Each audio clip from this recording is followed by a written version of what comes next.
Hello dear students of class 10th, welcome to geography class. I hope all of you are doing well. Students, in this video I shall be continuing with the 5th chapter of geography, that is minerals and energy resources. Students, in the previous video I gave you an introduction of this chapter and explained you about the classification of minerals. I explained you that minerals are classified into 3 categories. The first is called metallic minerals, the second category is called non-metallic minerals, and the third one is energy minerals.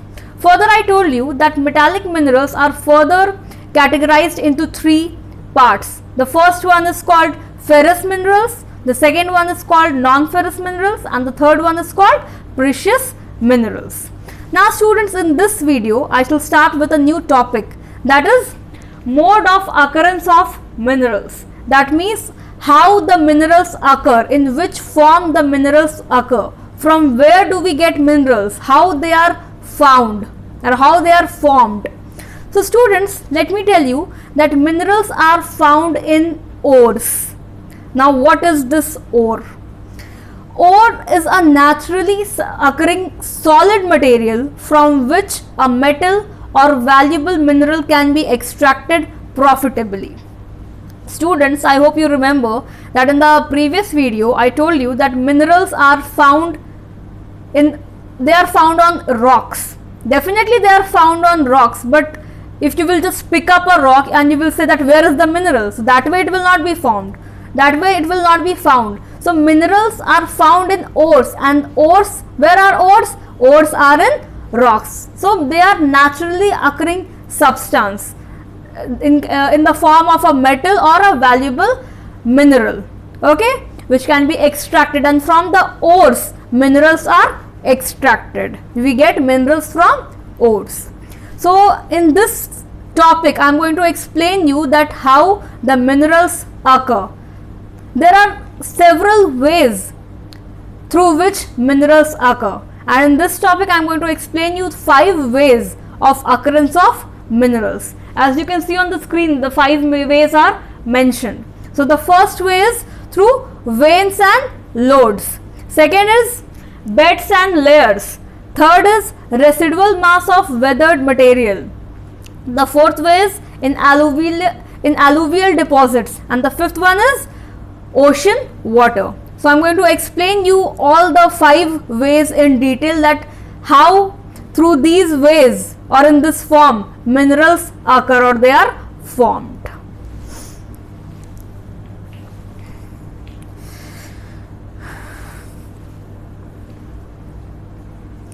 Now students, let's start with the first one, that how the minerals occur. So the first one is through veins and lodes.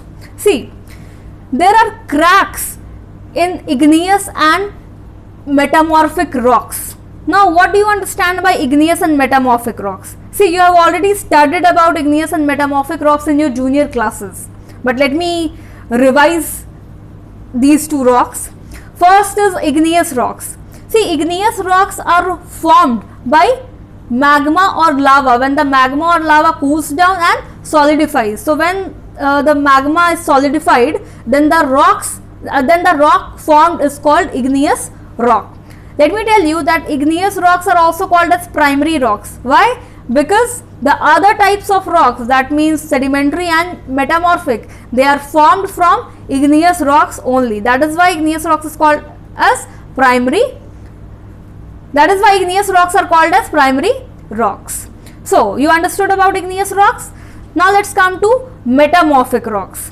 See, metamorphic rocks are formed through igneous and sedimentary rocks. When igneous and sedimentary rocks are subjected to extreme or intense heat and pressure, then they change their form, and the rocks formed are called as metamorphic rocks. So I hope igneous and metamorphic rocks are clear to everybody. Now you must be thinking about sedimentary rocks. I'll explain you about sedimentary rocks in the next type, that means beds and layers. In that we will study about sedimentary rocks.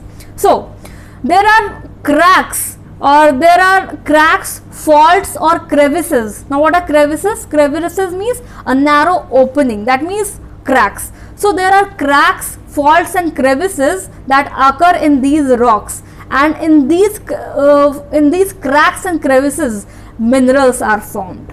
Okay, so in these cracks, in the cracks of igneous and metamorphic rocks, there are minerals that are found. Let me tell you that in the smaller cracks, or the smaller cracks where minerals are found, are called as veins, and the bigger cracks in which minerals are found is called as lodes. So I hope you understood these two terms, veins and lodes. The smaller cracks in the rocks are called as veins, and the bigger cracks in the rocks are called as lodes.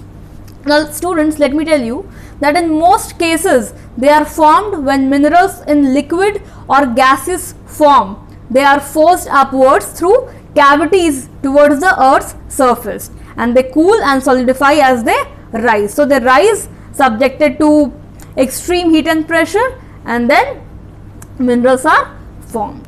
So I hope you understood about veins and lodes.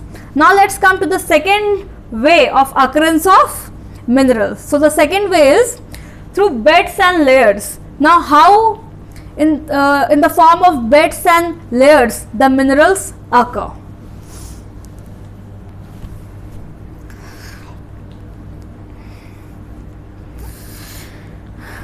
Now students, as I told you while explanation of veins and lodes, that I will be explaining you about sedimentary rocks in beds and layers. Now comes the turn of sedimentary rocks. See, I have already explained you about igneous and metamorphic, that how minerals are formed in igneous and metamorphic rocks. Now let's come to sedimentary rocks. But before this, let me explain you that what are sedimentary rocks. So sedimentary rocks are the rocks that are formed by igneous rocks. As I told you that igneous rocks are called as primary rocks. So all the other types of rocks, they are formed from igneous rocks only. So when igneous rocks are subjected to weathering, that means when they break into small pieces, very small pieces, fragments, and the fragments are called as sediments. So these fragments or sediments, they settle down at the bottom and a layer is formed. So the rock that is formed from the settlement of fragments or the settlement of sediments is called as sedimentary rock. So I hope you understood that what are sedimentary rocks. So sedimentary rocks, they are formed when the igneous rocks, when the small pieces or stratas or fragments of sedimentary rocks, when the small fragments of igneous rocks are settled, when they are settled down. So actually in between the sedimentary rocks there are layers or beds of minerals. That means minerals are also found, or they occur in the form of beds and layers. Since sedimentary rocks occur as beds or layers, that is why the minerals in the sedimentary rocks, they also occur in the form of beds and layers. And let me tell you that how they are formed. See, they are formed as a result of deposition, accumulation and concentration in horizontal strata. As you can see on the screen, the sedimentary rocks are in horizontal strata. They are not vertical, they are horizontal.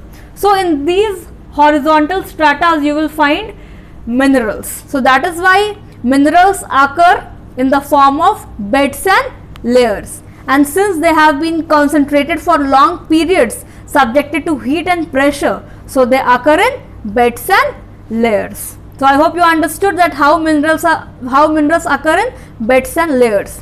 Now let me give you the examples of minerals that occur in beds and layers.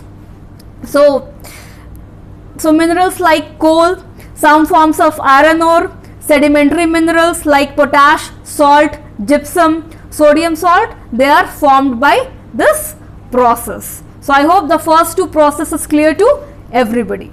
Now students, let's move to the third process, that is the residual mass of weathered material. Now what is this residual mass of weathered material?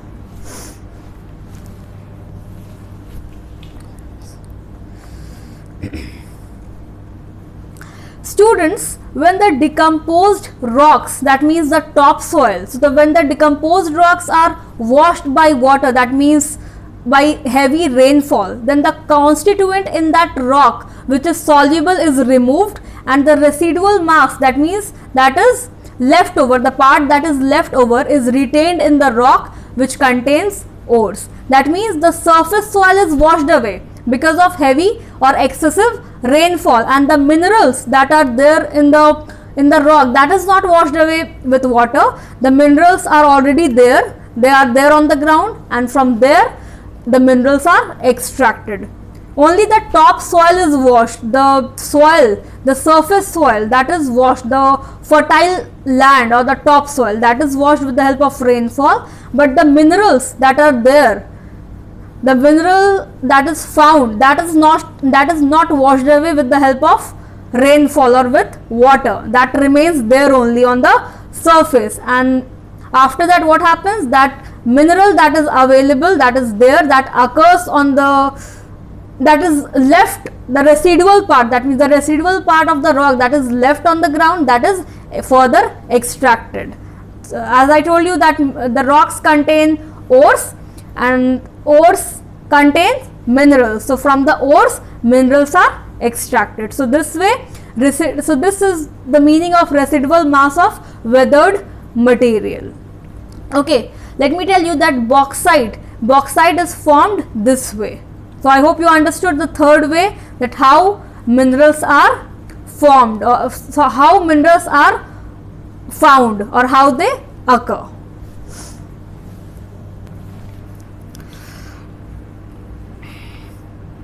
Now students, let's come to the fourth way of how minerals occur. So the fourth way is through alluvial deposits. Let me tell you that alluvial deposits are also called placer deposits.